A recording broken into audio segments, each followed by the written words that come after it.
முருகப்பெருமாள் உங்களை உண்மையிலேயே நேசித்தால் மட்டும்தான் இந்த வீடியோ உங்க கண்ணுல பட்டிருக்கும். ஸ்கிப் பண்ணாம முழுசா பாருங்க. ஏன்னா இந்த வீடியோ உங்க வாழ்க்கையை மாற்றும் ஒரு உண்மை சொல்ல போகுது. நம்ம வாழ்க்கையில எல்லாரும் நம்ம மதிக்க மாட்டாங்க. சில பேரு நம்ம நல்லத பார்த்து கூட மதிக்க மாட்டாங்க.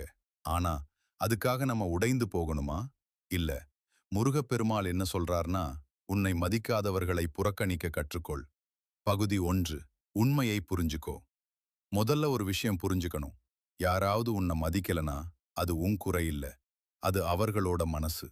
ஒரு வைரம் எல்லாருக்கும் கல்லாதான் தெரியும். ஆனா அதன் மதிப்பு குறையாது. பகுதி 2. டேஷ் ரியாக்ட் பண்ணாதே. நம்மள மதிக்காதவங்க என்ன பண்ணுவாங்க தெரியுமா? ப்ரொவோக் பண்ணுவாங்க. கோவப்பட வைப்பாங்க. ஆனா நீ என்ன பண்ணணும்? சும்மா இரு. சிரிச்சிட்டு விட்டு போ. ஏன்னா நீ ரியாக்ட் பண்ணினாதான் அவர்களுக்கு வெற்றி. பகுதி